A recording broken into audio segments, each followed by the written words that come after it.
Bonjour à tous, aujourd'hui nous allons parler du paradoxe de Gibbs ainsi que l'équation de Sackur-Tetrode qui permet de calculer l'entropie d'un gaz parfait constitué de n particules sans interaction. Commençons d'abord par rappeler qu'est-ce que le paradoxe de Gibbs. Imaginons une enceinte composée de deux compartiments séparés par une paroi. Chaque compartiment contient le même gaz et à la même température, la même pression, donc c'est les mêmes conditions thermodynamiques, avec un nombre de particules n. Lorsqu'on retire la paroi, les deux gaz vont se mélanger. Aucune transformation irréversible n'a eu lieu.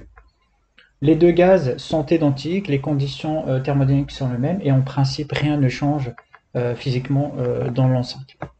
Mais quand on calcule l'entropie totale en utilisant la relation de Sackur-Tetrode, on trouve que cette entropie augmente après le mélange, donc il est différente ou supérieure à la somme des deux entropies, sachant que l'entropie c'est une grandeur qui est extensive. Donc cela semble contradictoire, puisqu'il n'y a eu aucun changement macroscopique, et donc ce problème ou ce paradoxe, on l'appelle le paradoxe de Gibbs. Ce paradoxe vient d'une erreur dans le comptage des microétats dans le système des phases. En effet, les particules qui constituent le gaz sont indiscernables, mais la formule initiale de Sackur-Tetrode ne tient pas en compte de cette indiscernabilité des particules. Il les traite comme si c'était des particules discernables, donc d'où la surestimation de la valeur de l'entropie. Pour corriger cela, on introduit un facteur 1 sur n factoriel dans le calcul du nombre du microétat. Donc cela revient à diviser le nombre de microétats accessibles par ce facteur correctionnel, donc 1 sur n factoriel. Et lorsqu'on recalcule l'entropie de Sackur-Tetrode, on peut trouver donc une entropie totale qui est égale à la somme des deux entropies des compartiments, et donc cela corrige le paradoxe. Donc dans la suite, nous allons d'abord démontrer la formule de Sackur-Tetrode, puis on va l'appliquer au compartiment, à l'enceinte composée des deux compartiments pour trouver l'entropie totale. Et ensuite, on va introduire le facteur 1 sur n factoriel qui permet de résoudre ces paradoxes de manière rigoureuse. Alors, premièrement, on considère un gaz parfait constitué de n particules. Donc, son Hamiltonien H, c'est-à-dire l'énergie totale de ce système, est donnée par l'expression sigma de I est égal à 1 jusqu'à n de 1 demi mvi au carré. Donc, puisque ici, il n'y a aucune interaction entre les particules, donc on n'a que des énergies cinétiques. Dans l'espace des phases, donc c'est l'espace constitué des grandeurs RI, PI. Donc l'espace des phases, c'est l'espace composé qui a pour abscisse la position et on a ordonné l'impulsion de la particule. Ici, on a n particules au total et chaque particule possède une position Rx, Ry, Rz et une impulsion Px, Py, Pz. Donc au total, on a 6n grandeurs. Donc ça veut dire que la dimension de l'espace est 6n.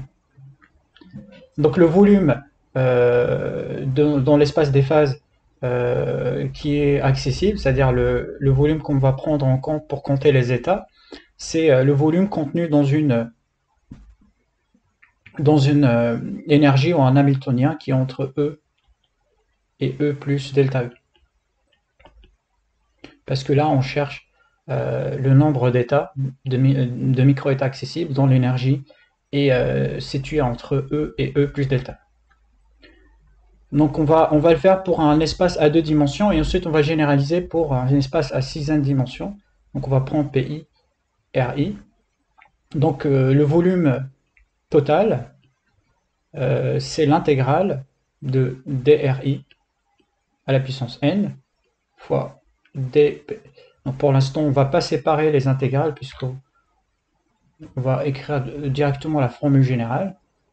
Mais on sait que l'hamiltonien, c'est 1 demi mvi au carré, donc il n'y a aucune relation entre la position et la vitesse, donc on peut séparer les intégrales. Donc l'intégration se fait sur le h situé entre E et E plus delta E. Alors ensuite, On va séparer les intégrales. Le premier intégral sur toutes les positions, ça correspond au volume total du gaz. Donc le volume du gaz, c'est V.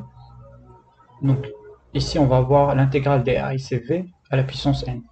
Donc le volume des états accessibles, ça sera V à la puissance n. Donc j'ai intégré le premier terme en DRI à la puissance n en l'intégrale de dBi à la puissance n pour H comprise entre E et E plus delta E. Et là, maintenant, on va revenir à l'expression des impulsions. Donc l'hamiltonien est donné par donc E est égal à 1 demi, la somme de I est égal à 1 jusqu'à n des PI au carré sur 2m. J'ai juste remplacé le 1 demi MVI au carré par PI au carré sur 2m. Et ça, c'est la même chose que 2EM est égal à P1 au carré plus jusqu'à Pn au carré. Et ici, on a une équation qui ressemble à une équation d'une boule, mais à n dimensions. Donc c'est une boule de rayon grand R est égal à la racine de 2m à n dimensions.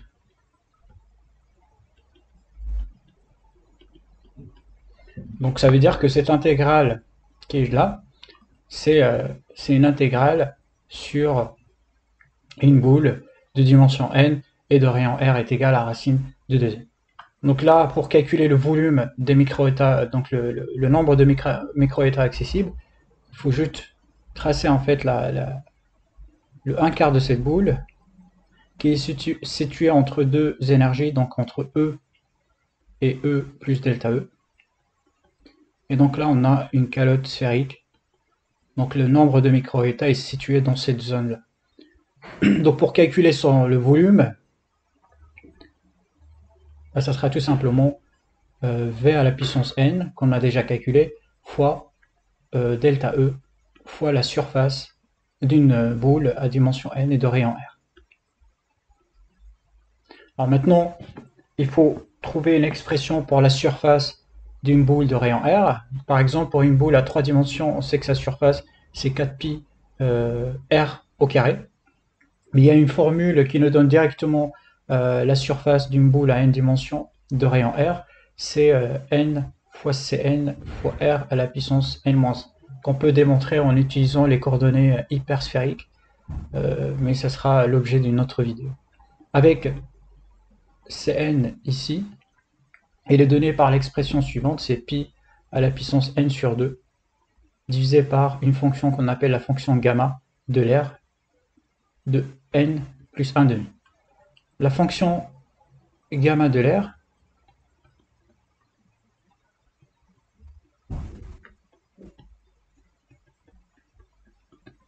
donc gamma de x, elle est donnée par l'expression suivante, c'est l'intégrale de 0 à plus l'infini de exponentielle moins x fois x à la puissance n d de x.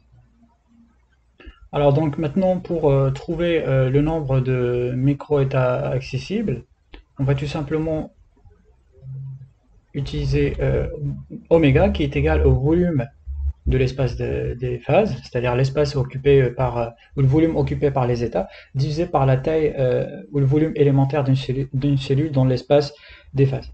Cette taille est déterminée par la relation d'incertitude de Heisenberg, ça veut dire que delta Pi fois delta RI est de l'ordre de H. Cela signifie qu'il existe une limite fondamentale à la précision avec laquelle on peut connaître simultanément la position et l'impulsion de la particule. Donc cette contrainte nous permet de quantifier l'espace des phases. Donc ici on va prendre le volume total divisé par le volume d'une cellule pour avoir le nombre de microétats. Donc ici on va avoir divisé par h à la puissance 3e. Donc oméga est égal, donc ici on peut le visualiser, la taille d'une cellule elle est donnée par h, et puisque l'espace est de dimension 3, puisque là on intègre sur les pulsations, pardon, les impulsions, donc on va remplacer n par 3n. Et on remplace v donc par v à la puissance n fois delta E fois SNR. SNR, c'est n fois Cn fois r à la puissance n-1. Mais il faut remplacer n, comme je vous ai dit, par 3n. Donc ici, on va avoir v à la puissance n fois, donc fois 3n fois c 3n fois, donc ici, r à la puissance n-1. Et le rayon, c'est 2me. Donc c'est 2me à la puissance 3n moins 1 qu'on divise par 2. Parce que là, on a la racine, le rayon, c'est racine de 2me, donc c'est 1,5. Et là, on a n-1. Le tout divisé par h à la puissance 3n. Et bien sûr, multiplié fois delta E, c'est l'épaisseur de cette calotte sphérique. Donc voici le nombre de microétats accessibles. Alors maintenant, pour trouver l'entropie de ce gaz, on va utiliser la relation de Boltzmann. Donc S est égal à Kb ln de oméga. Donc c'est Kb ln de cette expression.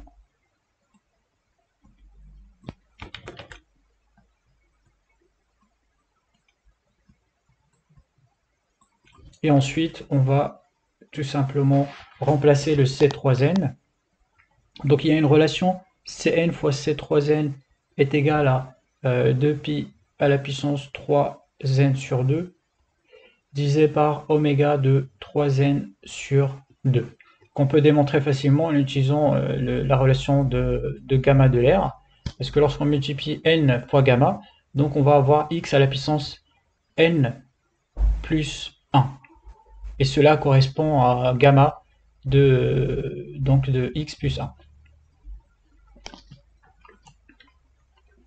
Donc ensuite, on va avoir S est égal à Kb fois Ln, donc ici 3 fois Cn, donc ça fait V à la puissance n fois delta E fois 2m E à la puissance 3n moins 1 sur 2 fois 2 fois pi à la puissance 3n sur 2, le tout divisé par gamma de 3n sur 2. Et on utilise les propriétés de la fonction logarithme pour séparer le log. Donc on va avoir S est égal à Kb.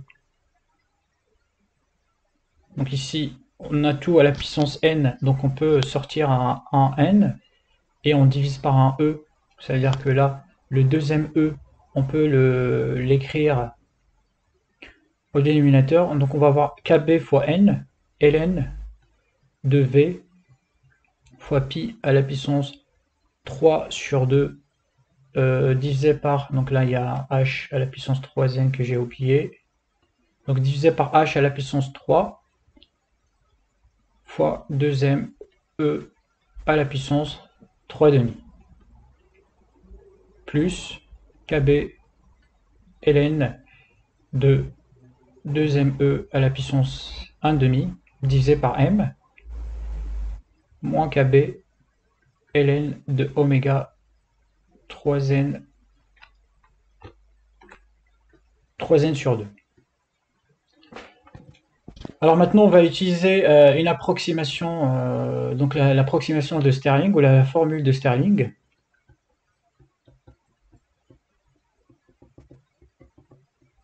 La formule de Stirling est la suivante.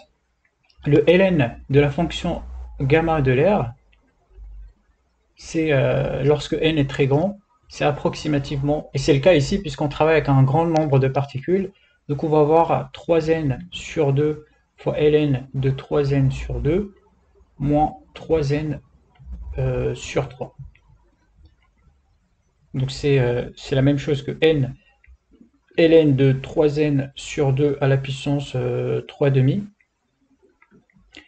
moins 3n sur 2.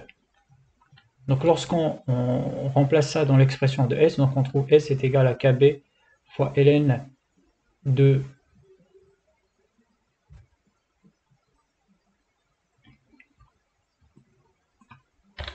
donc on trouve n Kb 3,5 plus ln de V fois 4m pi E à la puissance 3n h au carré, le tout à la puissance 3,5. Donc voici la relation de Sacor-Tetrode.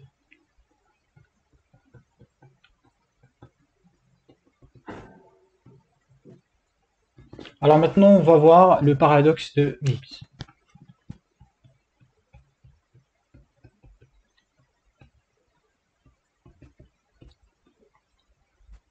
Alors dans le paradoxe de Gibbs, on va considérer une enceinte ou deux parties d'un système qui contient un gaz parfait, qui sont séparées par une paroi. Donc là, on a le premier gaz avec un certain nombre de particules. On va prendre n particules. À droite aussi, n particules. Et on va considérer que le premier compartiment il a une entropie S1, le deuxième compartiment il a une entropie S2. Donc les deux, vérifier la relation de Sackur-Tetrode. Donc pour le premier, c'est S1 est égal à ce nombre-là. Le deuxième, c'est S2 est égal à ce nombre-là. Mais on va prendre exactement le même nombre des particules. On peut prendre des particules qui sont différentes. Donc ça, c'est pour le deuxième compartiment. Alors maintenant, lorsqu'on calcule la somme des deux, on va voir que S1 plus S2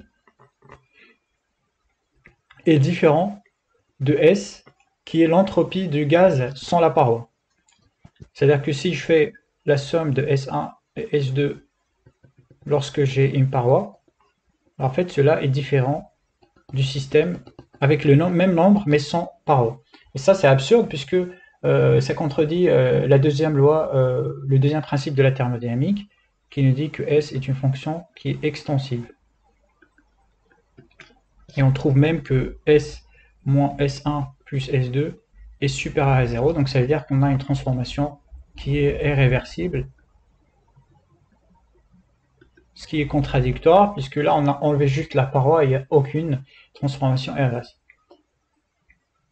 Donc on peut le calculer en utilisant donc le même nombre de particules et on va prendre juste un volume qui est différent et on trouve que S est différent de S1 plus S2. Alors le problème ici, ou plutôt pour résoudre ce paradoxe,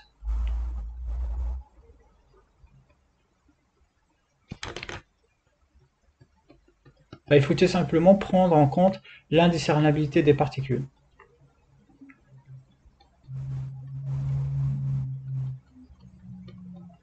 C'est-à-dire qu'il faut prendre en compte le terme 1 sur n factoriel. Donc l'indiscernabilité est une loi fondamentale en physique des particules, puisque toutes les particules microscopiques, comme les électrons par exemple, ce sont des particules indiscernables. Donc si vous prenez deux électrons, vous les permutez, ça ne change rien dans le système. Donc lorsqu'on rajoute le factoriel dans le oméga, qu'on a trouvé tout à l'heure, pour prendre en compte l'indiscernabilité des particules, donc le oméga, il est là, voilà.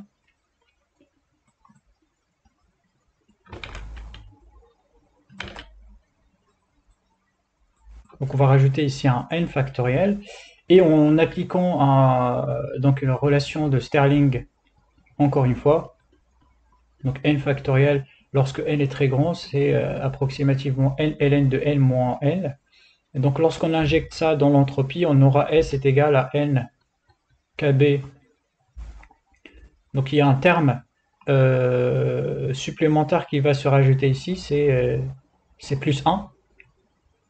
Et donc on va avoir, au lieu de 3 demi, on va avoir, donc on va faire le calcul, donc c'est 3 demi moins, donc c'est ce qu'on a trouvé tout à l'heure, c'était 3 demi plus ln de ce terme.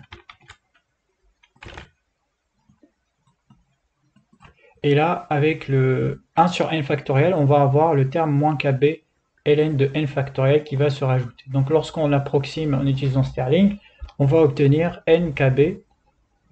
Donc ce terme, lorsqu'il rentre dans les crochets, ça devient plus 1. Donc on va avoir 5 demi plus ln de n sur v fois 4m pi e sur 3h au carré, du tout à la puissance 3 demi. Et maintenant, lorsqu'on calcule S1 plus S2, on trouve bien l'extensivité de l'entropie. Donc on a corrigé le problème ou le paradoxe de Gibbs.